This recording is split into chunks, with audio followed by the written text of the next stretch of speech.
Hi, I'm Lara Bennett, and you're listening to Highway Butterfly, The Stories of Neal Casal. Neal was a gifted singer, songwriter, musician, and friend to many. He released 14 albums as a solo artist and collaborated on countless projects with other musicians.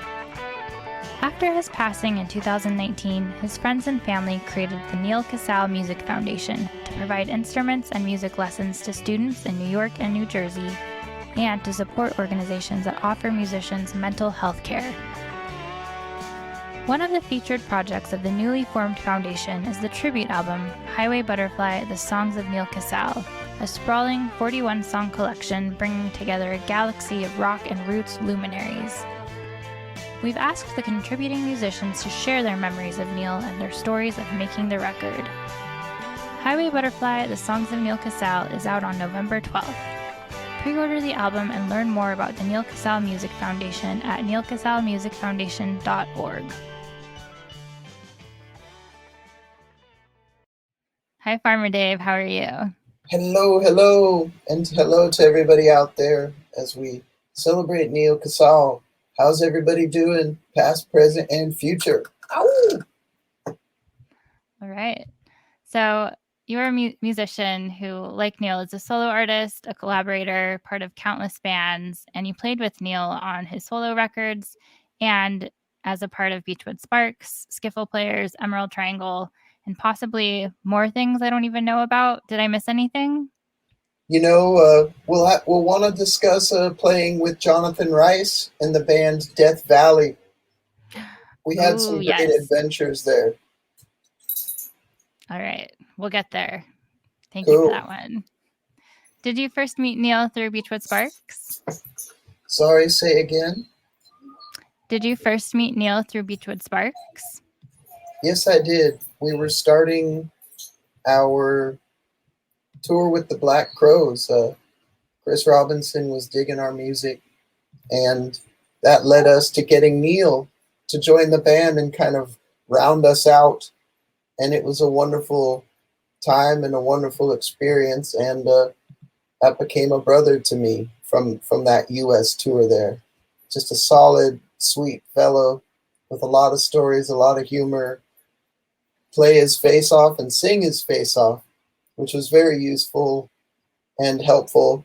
And of course, good for a band dynamic to have somebody like that in it to kind of get you out of any patterns or get, road rage against your mates. Neal already had a great presence in that way. And we had a lot of fun, made some cool music right there from the get-go. At that time, did you hear his solo records at all, or what did he tell you about his musical life outside of Beechwood? He was always pretty chill about everything he'd done and his accomplishments. A lot of things I didn't find out till I flew out to Port Chester in the Capitol Theater. After he passed, I actually met a lot of people, and a lot of pieces got put together that really blew everybody's mind. People who'd been around Neal in this era or that era didn't totally know all of the things added up. Not that he was a chameleon, but he was prodigious. He was busy. He was always making music, and he just had he was a paladin of peace, He had a great way about him. And he still does to me. He's not here in the present sense physically, but emotionally and through music and vibes, he's here, Yeah, I think that's especially evident with this tribute album. Yeah, and just to answer your question a little bit more, after we had done that tour, I think he laid some music on me. At some point, Hazy Malays he gave me, and then he also would start to ask me to play a little bit on some things he was doing. I appear on a couple of his solo things, and you may not know that we also shared an apartment in Highland Park. I sort of sublet it while he was on the road. I was on the road, but less so. So it's this beautiful apartment, and my records were kind of in the shelves in front of his records, but I would also be able to listen to his records, and we've been friends like that. He's it's kind of pointed the way in a lot of areas for me, even now, living in Ventura, which he did first. Damn. No, it's good. Right. So I wanted to touch on those solo records that you performed on. You played on Return in Kind, which is the collection of cover songs that he did, and Yeah. Roots and Wings as well. Do you have any memories or stories from recording those albums? Just that we did the song about It Sure Is Raining in the State of Oregon, and it was very whimsical, and he was stoked. Put a call up to Portland on public telephone. They said it sure is raining here in the state of Oregon.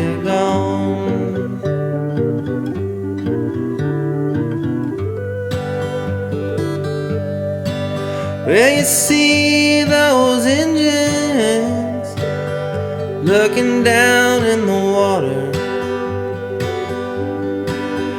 They say the river, that's the spirit's daughter. Put a call up to Portland on the public telephone.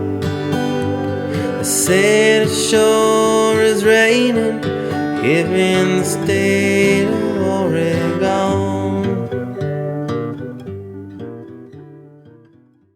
I hope I can get whimsical like that again. Back in those days, I was more elf-like. And yeah, it was a good time. The mid-late 2000s were magic. Yeah. Well, those are great records. And I think is that a Michael Hurley song, The Portland Water? Yeah. He's a whimsical songwriter. Yeah, it's a serious character for sure, yeah. So then after that, was Death Valley or Emerald Triangle first? We toured with Jonathan Rice. He's a great guy, Scottish-born artist, and he'd been on Warner Brothers at the time. And Neal and I and he were a trio. It was wonderful. We drove around in a big Yukon, and we toured the U.S. with Mason Jennings, and pretty quickly got over to England and opened for REM at Soccer Arena in Wales, and we played at Hyde Park, the three of us, in front of like 65,000 people before REM played, and it was just wonderful, Had a great show at the 100 Club too, which was a kind of legendary London venue. A lot of memories and just laughing the whole time, Neals we had a lot of inside jokes. He was really into this celebrities at their worst, which were these collections of people like Elvis or different people getting caught being kind of crazy on recordings, and we would recite those. He would recite them, but he trained us. Jonathan and I still quote those things all the time. I think we met at La Habana after Neal passed. Definitely needed a tequila or something, and we're just telling a lot of those jokes, and it helped out, which is what I think those things do when you're a touring musician. The jokes get your spirits up. You really don't have any business in that business if the wear and tear of the industry is going to get you down. But unfortunately, as we've learned as a community, even successful musicians, it can be a tough road, So now that we've moved through time and space in that way, there's a lot of healing to be done and a lot of family and community coming together, around Neal, and not because of Neal. I mean, we're all moving and grooving at our own speeds, but the point is that the love that's there is what we celebrate, and we can look out for each other now. If you're out there and you're having a difficult time, you're not alone.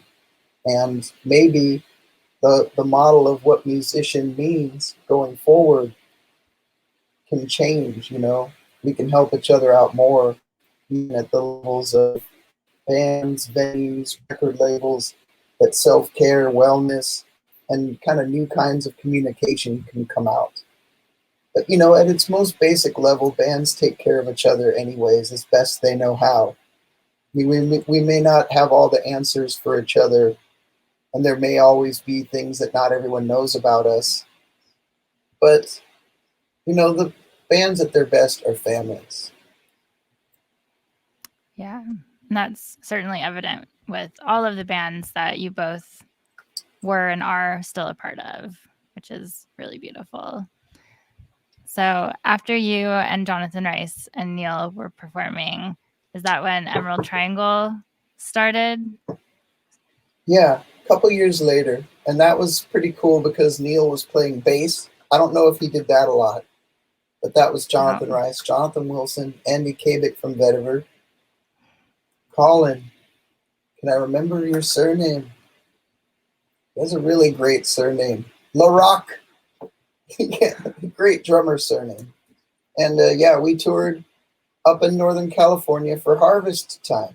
We got to do some trimming up there, got to play and explore that world. That was a fun band. And one other quick story for you is that Neal and I drove the U-Haul home. You know, I don't think we drew the shortest straw. We were just like, let's do it, which is great because now there aren't more chances to do that with Neal, so I'll always have this. We were driving south on the 5, getting near the Grapevine, and, you know, I don't know why, but I don't think either of us had really heard Carousel Ombra by Led Zeppelin before, and it came on as we were driving. We may have been a little cosmically enhanced, but it was blowing our minds. You know, that song keeps going on, too, and we kept looking at each other like, ah! So if you're out there and you haven't heard Carousel Ombra, you could put that on for us, or maybe if you've heard it, you can just imagine it. Felt like we were in Space Mountain, you know, heading up the Grapevine there. And, you know, it's just a cherished thing. If that might be that. And there was a show just north of Mendocino that was really heartbreakingly good because everyone in the band did a solo few songs before. And we all just, I got teary. It was just wonderful, you know. Anytime you can do something like that, put something together that kind of creates a happening, you got to do it, you know. Just trust that it's in divine cosmic order and hit that go button, baby.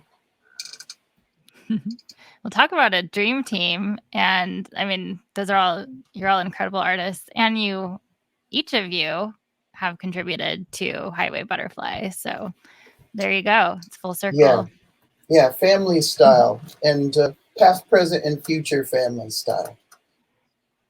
Totally.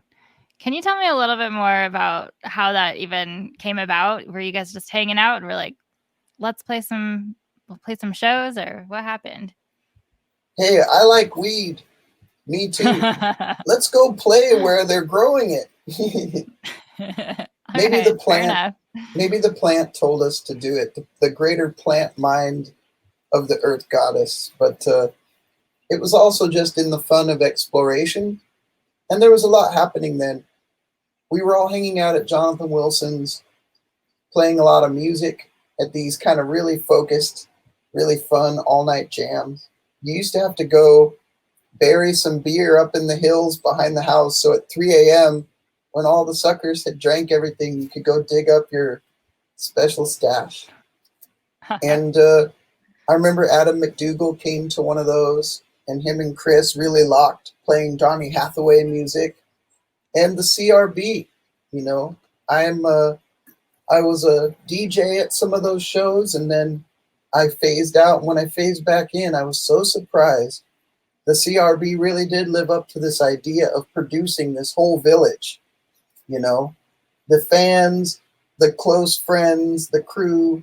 When everything was working at its maximum, it was a really progressive scene. And a lot of people having a lot of fun and really caring about each other, you know. I saw that CRB film and I thought it really showed the kind of, it's very brave to do that.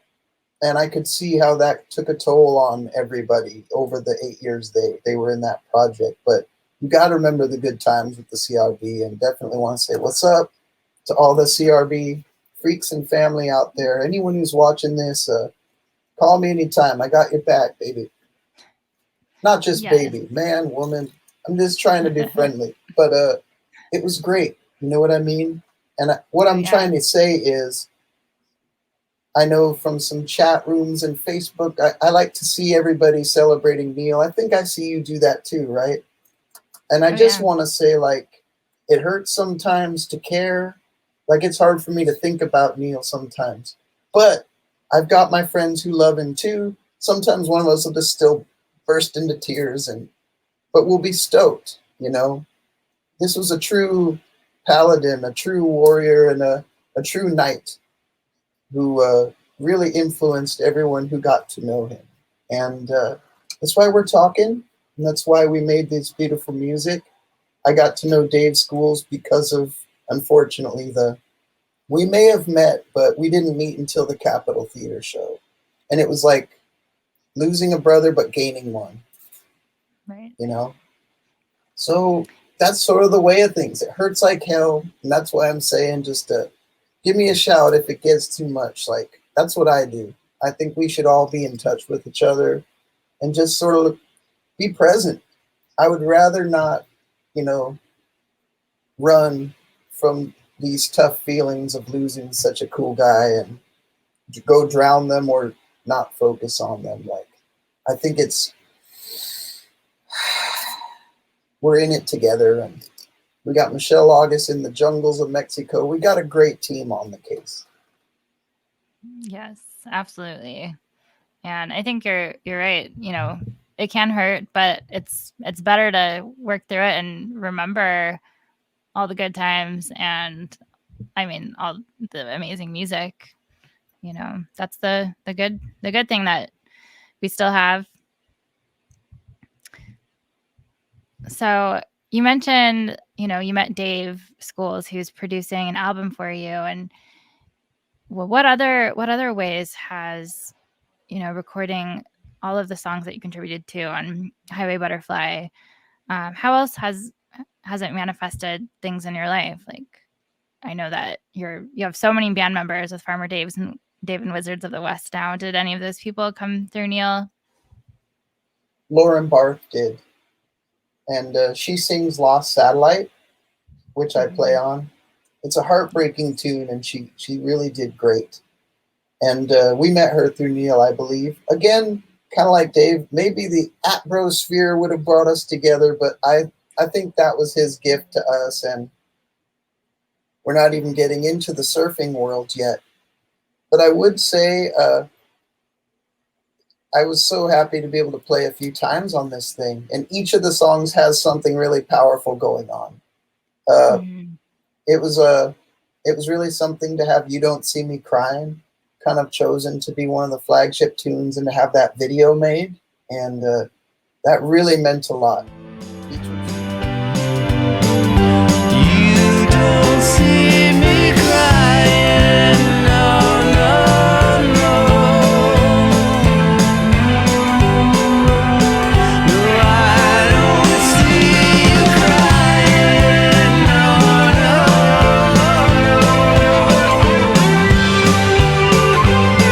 No, you don't see me crying, no, no, no.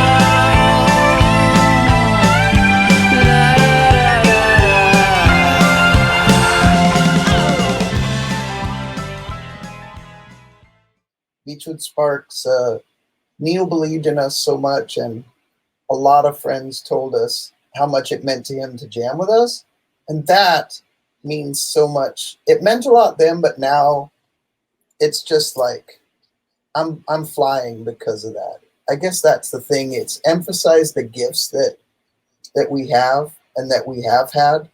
Nothing lasts forever, unfortunately. So says Kansas and Dust in the Wind, the earth and the sky, right?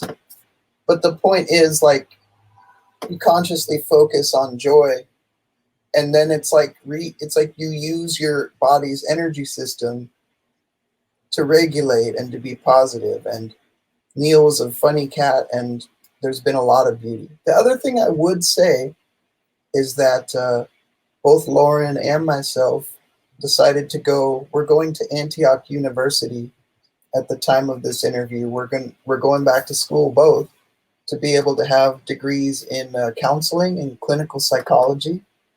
I've been working as an energy healer, and I can do sound bath and energy work, and now this kind of state licensed therapy angle.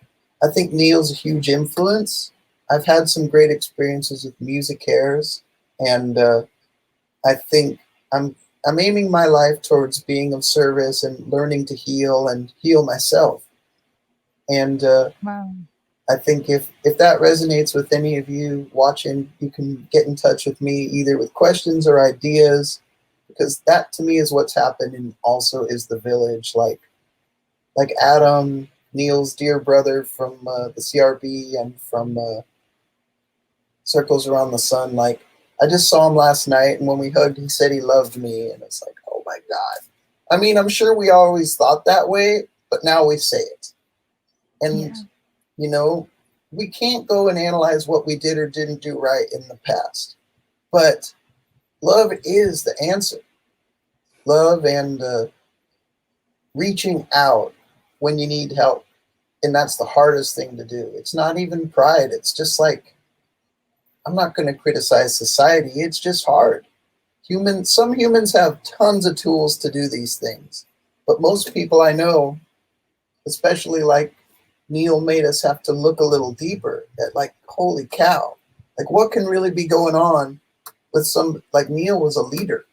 There's a burden there, but we all leave, we all come and go from this life on the planet. So for me, the decision to be a little different, like I'm not as ambitious about having a career or getting ideas as being in community and watching what happens when community flourishes. I think it might be a planetary model too, but Neal's a huge influence on that, because he's just such a cool and powerful dude that losing him, it's not like it demanded something, but it's kind of like the laws of thermodynamics. Matter can't be created or destroyed.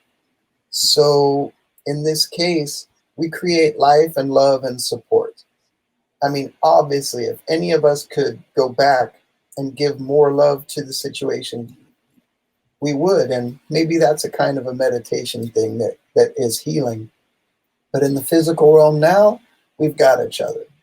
So don't be a stranger. That's my theory.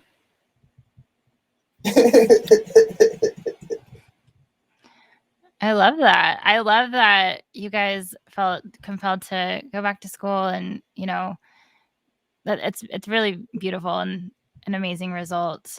And yeah, we can talk about community and family, but that's like a very direct action, which I think is really important. So, yeah, I'm hoping good, so. good. And if you've ever seen Rodney Dangerfield, Back to School, that's my model. Well, congratulations, and obviously wishing you the best and all the success in your studies. That's really exciting.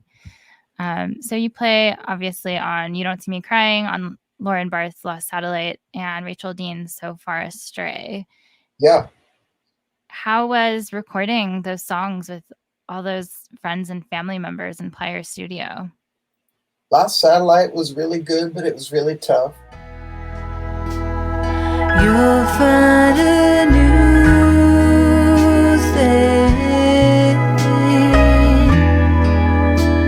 to help you pass the time.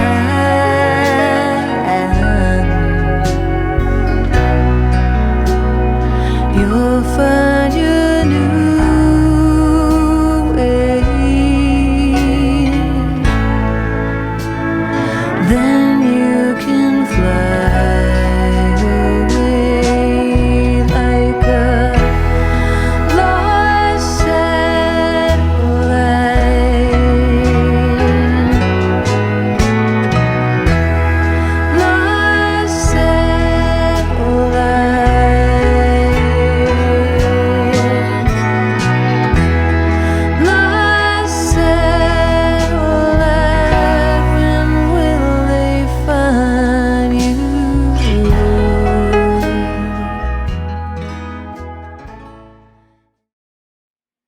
The Rachel Dean song was the most, I feel like I got away with something because I didn't get super sad that day. Felt super positive and that we got something cool. Oh, the night is gone, the dawn has come. You wonder if you can face the sun. You wonder why your love is so far away. To just move on, you try to run. You wonder if you're the only one. You wonder how you went so far astray.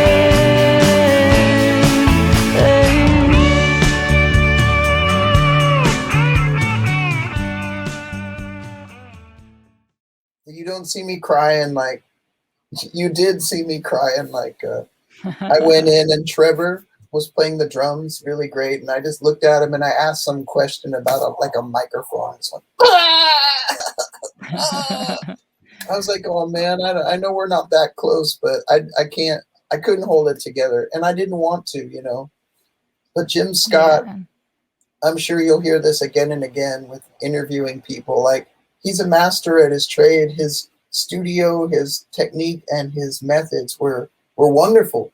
And I've never had played with my steel guitar sounding that dope. No offense to the past, but like, it sounded so cool that I was really honored. And yeah, I really liked what was going on around there, more or less. You know, like, it was a lot to deal with. And COVID also started in the middle of it, which is so crazy. I hope by the time you're watching this, it's over. And then Yeah. I played on something too with Cass McCombs, Yes. and I that's a was- song that Neal wrote for the Skiffle players. You'll miss it when it's gone. And I think it was a consciously written kind of a tune in that way. And it's a beautiful song. So that was really cool. And the Skiffle players, if you haven't heard those albums, they're there. And I recommend them, not just because I'm part of it, but I think there's some really beautiful work and collaboration there. These nights have been so long, I couldn't be much farther from home.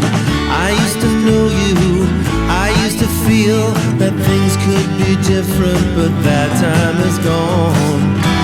The withered flowers and the mountain time, the last sliver of summer, don't you close your eyes, 'cause you'll miss it when it's gone.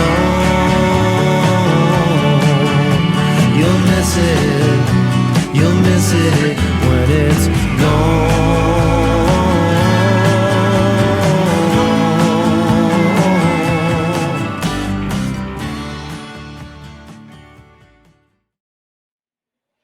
Yeah, I think it's one of my, I mean, I say that they're all my favorite projects, but the Skiffle players it's so timeless, and you guys were obviously having a great time. Anytime that anyone would see you play, everyone had these giant grins on their faces, and it was just so apparent that everyone was having a blast and just loved doing it.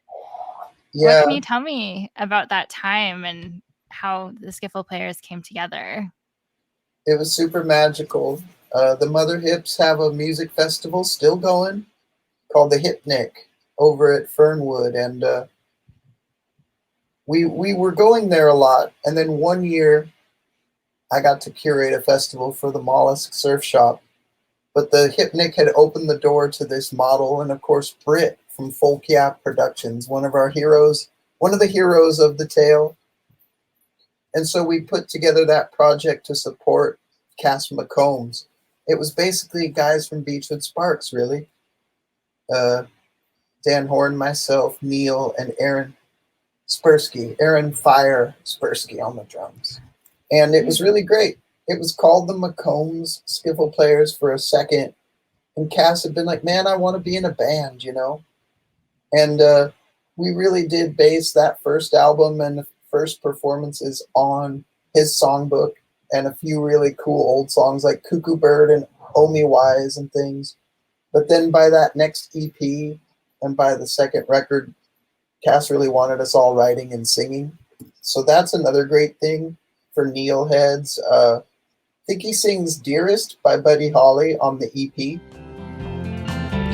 You may be a million miles away.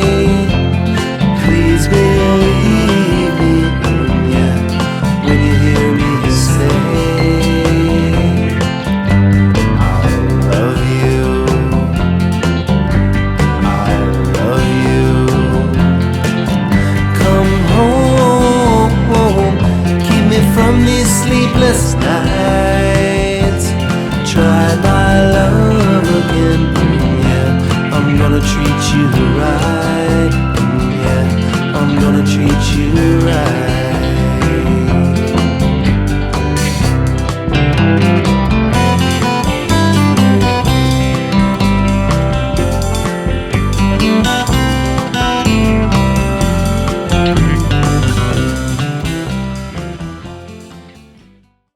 He used to do a version of Crystal Chandeliers. I don't know if it came out, but we have it somewhere. And then on the record Skiff, he sings a song that Cass wrote for him called Los Angeles Alleyways. And the song he wrote for us, You'll Miss It When It's Gone, it's a really dope recording. We had a lot of fun. There was a lot of cosmic highs and lows. A lot of first takes make it onto those albums. You can kind of tell that there's a certain off-the-cuff feel once in a while, but it's real. Bleep. That's me bleeping out the word shit. Well, let's just call it Skiff. But yeah, Neal was great. It's a little difficult in the last couple years. We weren't able to have Neal as much as we might have liked, you know. But what we did is great, and we had some face-melting shows while we still could. There was a few, you know, a few that were zipping. Yes. Yeah, I can't overstate enough how awesome skiffle players are. And I think even I'm guilty of like sometimes leaving them off of my Neal comps, you know, but you guys were really amazing and fun and really classic with all those traditional tunes. And, you know, You'll Miss It When It's Gone is like one of the last real Neal songs that he wrote and recorded. So that's pretty special that you picked that song to perform, and I think it's a really great tribute. These nights have been so long, I couldn't be much further from home. I used to know you, I used to feel that things could be different, but that time is gone. The withered flowers and the mountain thyme, the last sliver of summer. Don't you close your eyes, 'cause you'll miss it when it's gone. Yeah, you'll miss it when it's gone.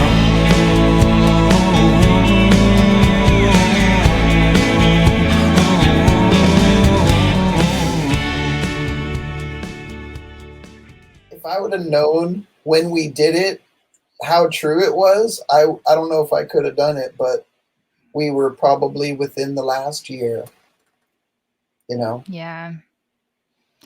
Right. I remember seeing you perform it at, I know I'm at Mollusk in LA, and I was so excited because did you see that 360-degree camera that was there? Yes, I did. I was right behind There's it. 360-degree footage on YouTube where you can drag the mouse and just look at the audience and stuff, or look at one of the band. It's pretty hip. See, that's the thing. It's like we only played some of those new songs at that surf shop. That was it. Mm-hmm. But there's something poetic in that. And I think that we always thought that project was a little bit of an underdog. And even Beechwood Sparks had a little bit of that. We were feisty, you know, and we had some really groovy people all over the world. But we always felt like a little bit kind of, don't know, like we weren't in the pop charts necessarily, but there's different charts, you know. What's the favorite music for plants or spirits, or you know, there's so many kinds of music. Now more than ever, really got to just believe that what you're doing is real and not count the likes or anything, you know. But I'm Definitely. very hopeful that fans will get to, from maybe this collection of Neal stuff, they'll get to discover that project and the other projects that the Tarnished Gold Beechwood Sparks record Neal's a part of has a lot of beautiful stuff too. And Oh yeah, yeah. it's just it's good to know we spent our time so well, you know, and the time we spent is etched into grooves on wax. It's cool. Yep. So It'll yeah, be you there. know, just like so much love to everybody out there and appreciating Neal right now. And with all your own creative stuff, just do it. You got to. We got to express what's inside of us. And I think that's how we can change and heal the world from Absolutely. ourselves first. Yeah. On that note, I did want to ask you a little bit about how you as a musician and human in life have found the ability to love yourself and take care of yourself mentally and physically and spiritually. It's been tough. uh, some are born to sweet delight, some are born to endless night. But never did have much stage fright, you know. I think reggae music is one way. Some roots reggae, Bob Marley and Lee Perry. If you're feeling anxious or depressed, get some Earthman in ya, you know. Get some righteous vibrations. Because you know, sometimes scriptures are hard to digest, and but to me that's some righteous music. Fisherman by the Congos. You just get that there's soul music that'll help you. Number two, there's so many of these things I could recommend that I still struggle with, to be honest. I do work as a healer, but I have a lot of times when I don't feel that good. Like I'm not a violent or angry person, but I will take it in. That maybe I might be bad news for like a bag of chips or something. Look out, chips. But yeah, qigong, man. Like energy studies are really great. You can recalibrate yourself. Mhm. Also, changing your brain waves with alpha wave music. Good alpha. Theta's a little deep. I would start with alpha. Just YouTube has tons. You can also use your talent more. Sing, dance. I You'd be surprised how little I was doing that a few months ago, and I'm forcing it now. I go jogging with my puppy. I like play and sing at the piano. Sometimes as a creator, you play at a gig, but you wouldn't even play piano like for your family or something. You're like, I don't know anything. It's like a different part of your brain. And I think the Mhm. thing to do now is total forgiveness, baby. Total forgiveness. And asking for help, of course. Those are a few things. I like plants. I like plant medicines, vegetables, fruits, all of those things. Righteous food is huge. Pure water, and also being in prayer for pure water for the world, being in service to the world, being in prayer for the healing and awakening of humanity, for the emergence of a new type of human consciousness that could be in alignment with future generations' needs, the needs of the planet, and the ability of ourselves to be present as spirit inside of a body in alignment with the movement of the stars, the heavenly bodies, the growth of plants, the lilies in the field.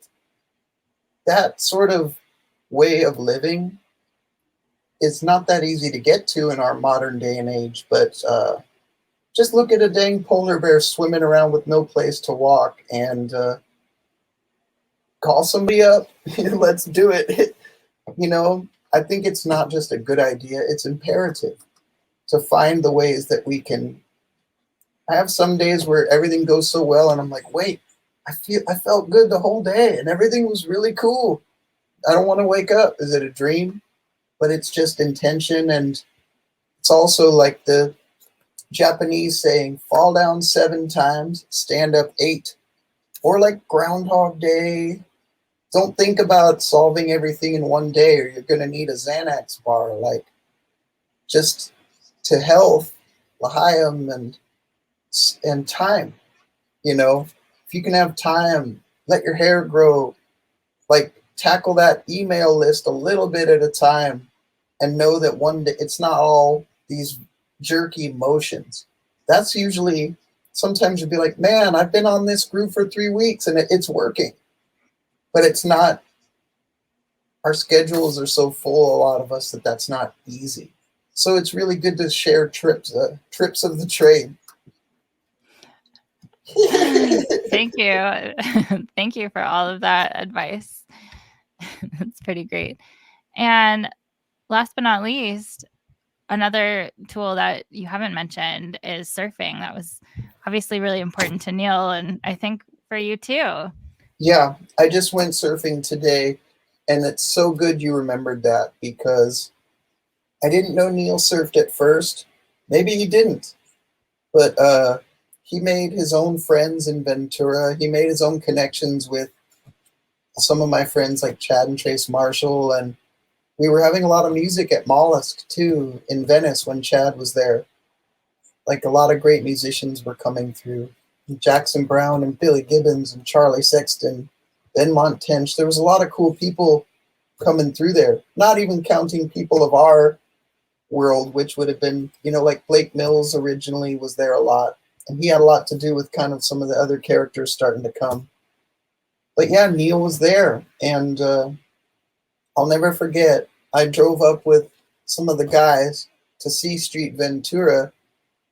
And I remember catching a pretty sweet wave, pretty big, blasting on a longboard all the way across the inside there of the point. And when I turned around after the wave, Neal was just bombing. He was on this, it's about overhead, but a lot of power. And he looked like Master Splinter from Teenage Mutant Ninja Turtles. He had total focus, and he had kind of kung fu hands. And was blasting the line, dude. And it was like, I had never seen that. Like, not only did he surf, but he had applied himself. I'm sure he never bragged about it to anybody because he didn't to me. But the man had some chops, you know. And there's a couple other times I lived on a farm in Ojai for a while and came to visit him. There's a picture of us with 805 written on our knuckles in Sharpie, just kind of goofing around. And he took some pictures of me surfing that day. And that's the other thing, is his photography is, he's got so much cool stuff going on there. But yeah, I think sometimes I hear, you know, we did his paddle out here in Ventura, and that was really tough. And then our friend Jess, also on the anniversary, we had a little floating kind of altar, and some surfers paddle it out for us out into the water. And I feel like I'll hear him tell me to go surfing. Just do it. Make the time and do it. Because I don't know why. Beechwood Sparks, we seem to have our like spelunking lantern about sort of the pitfalls of being a human being. Like, I don't know why. There's all these psycho-spiritual conundrums and traps, and I hope for most people it's not the case, man. You know, maybe for some of us, if we're artists or we're sensitive, or all human beings are sensitive, but we allowed space. So it's like a companion is darkness. And it's so easy to get lost. It's so easy to just be having a bad day. And surfing will really help that. Even though the water has what they call negative ions, it's really positive. And the people you're going to meet in the surfing world are going to reinforce some really groovy business, man. Those waves come from the cosmos and the moon, and they travel the earth and then come to the shore. Like, that is cosmic business. And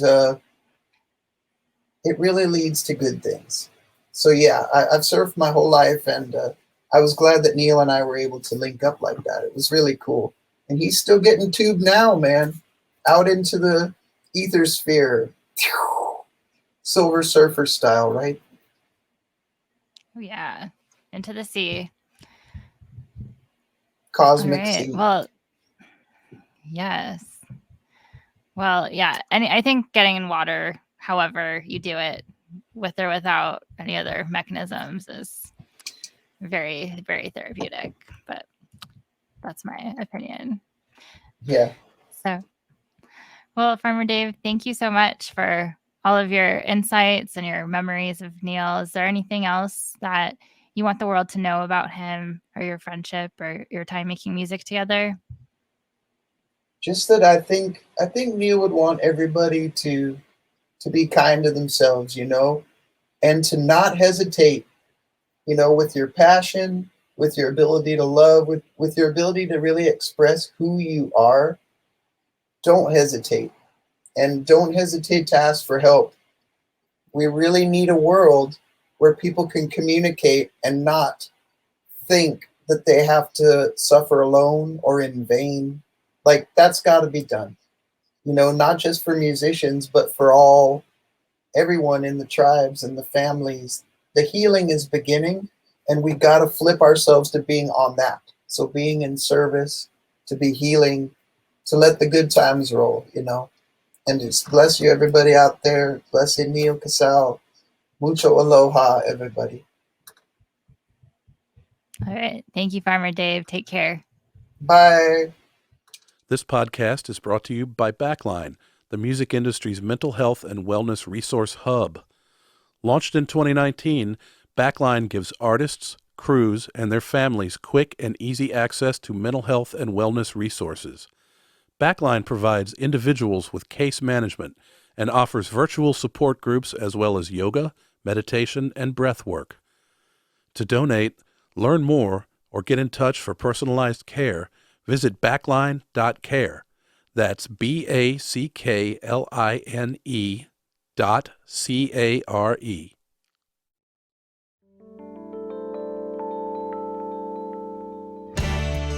Thanks for listening to Highway Butterfly, the stories of Neal Casal. Tune in next week to hear more from the artists who made this tribute album a reality.